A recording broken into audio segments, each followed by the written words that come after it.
ইসলাম ধর্মে জাদু বা সিহার এক গুরুত্বপূর্ণ এবং জটিল বিষয়।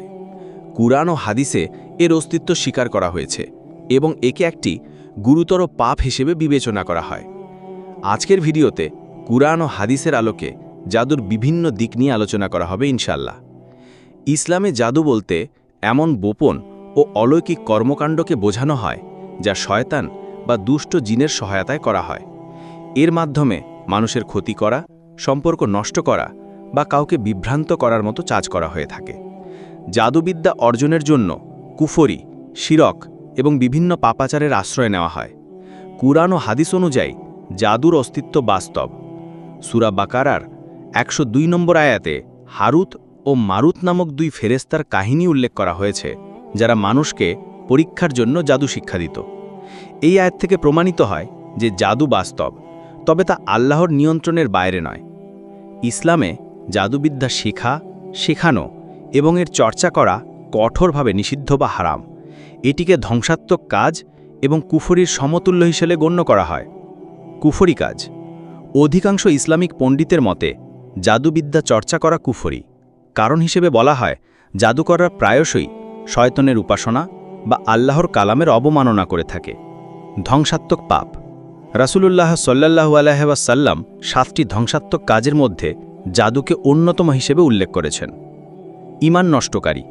জাদুবিদ্যা অর্জন করা, জ্যোতিষী বা গণকের কাছে যাওয়া এবং তাদের কথা বিশ্বাস স্থাপন করা ঈমানের পরিপন্থী কাজ।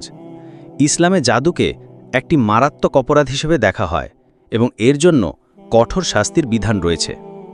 মৃত্যুদণ্ড। অনেক ইসলামী চিন্তাবিদদের মতে যে ব্যক্তি জাদু চর্চা করে এবং তওবা না করে, তার শাস্তি মৃত্যুদণ্ড।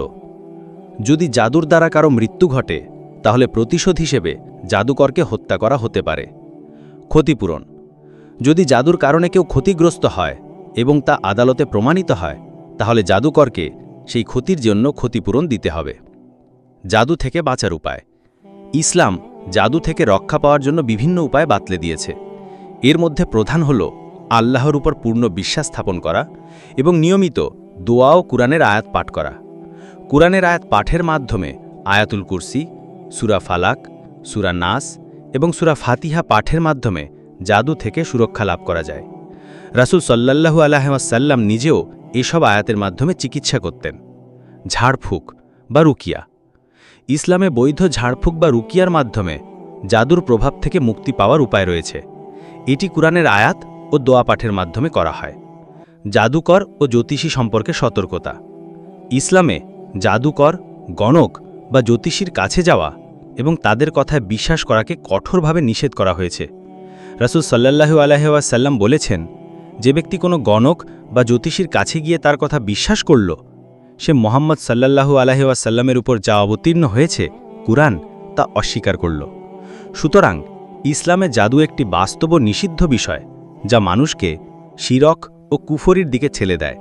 এর থেকে রক্ষা পাওয়ার জন্য আল্লাহর উপর দৃঢ় বিশ্বাস রাখা এবং কুরআন ও হাদিসে বর্ণিত উপায়গুলো অবলম্বন করা অপরিহার্য।